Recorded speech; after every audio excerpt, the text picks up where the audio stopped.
Taremi. Fratesi! Who would imagine that this moment would kill Raphinha's chances of winning the Ballon d'Or? And just weeks later, the same team that knocked Barca out would hand the Ballon d'Or to Dembele. Yeah, that's exactly what happened. Or at least was going to happen. Because by the time I'm writing this script, the ceremony hasn't even taken place yet. But we all know Dembele is going to win it. I mean, 35 goals and 14 assists in 53 games.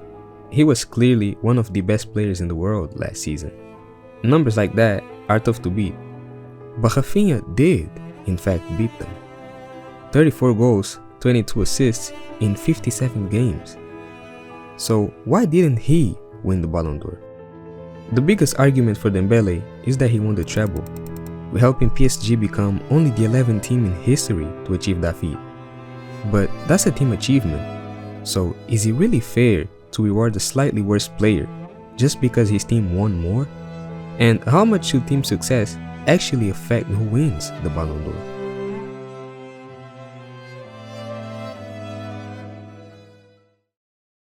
What do you call a player with 34 goals, 22 assists, and 3 trophies in one season?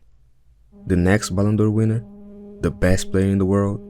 How about a player who isn't even in the top 3 in the ranking this year? Raphinha is being held to a higher standard than anyone else right now. So maybe we're looking at the Ballon d'Or all wrong. Where exactly is the balance between individual dominance and team success when evaluating the best player in European football? Let's look at the numbers. Raphinha has 1 less goal, but 8 more assists in just 4 more games. He also maintained a higher average rating across the season. Normally, a gap like this would make the choice obvious. But in the Ballon d'Or conversation, there's another stat in the equation: trophies. And this is where Dembele takes the lead. Now, Raphinha only has 1 less trophy overall, but the argument is that Dembele's trophies were more valuable. But that's not entirely true, is it? Both won their domestic league, the League Cup, and the Super Cup. In fact, you could argue that those trophies are harder to win in Spain than in France. Just look at the last 10 Ligue 1 winners: PSG, PSG, PSG, Monaco, PSG, PSG, PSG, Lille, and more PSG. The same domination repeats itself in the French Cup and Super Cup. Now look at La Liga over the last decade. Barcelona, Real Madrid, Barcelona, Barcelona, Real Madrid, Atletico, a constant battle between giants. Same story in the Copa del Rey and Supercopa. So the real difference between Raphinha and Dembele is the Champions League. That's the one trophy Dembele has that Raphinha doesn't. Which brings us back to the big question: how much should winning the Champions League and international trophies in general influence who wins the Ballon d'Or? And is it really fair? Let's look at the past 20 Ballon d'Or winners, from Ronaldinho in 2005 to Dembele this year. Out of those 20, 11 winners lifted the Champions League. 9 didn't, but 4 of them won an international trophy instead, that being the World Cup or the Euro.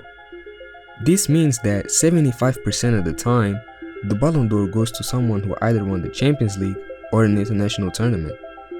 It's almost an unwritten rule. To win the Ballon d'Or, you can't just be great. Your team has to be great. But this isn't always true. In fact, I know it's not, because in the past, voters have not shied away from rewarding incredible individual seasons, even if they didn't result into much overall team success. In 2010, Wesley Sneijder won Serie A, the Italian Cup, the Champions League, and reached a World Cup final. Yet voters gave the Ballon d'Or to Lionel Messi because his numbers were just too big to ignore. In 2013, Frank Ribéry led Bayern to an unprecedented quintuple: Bundesliga, German Cup, Super Cup, Champions League, and UEFA Super Cup. And he still didn't win because Cristiano Ronaldo's 55 goals in 55 games plus 13 assists were impossible to overlook, even though he won a total of 0 trophies that year.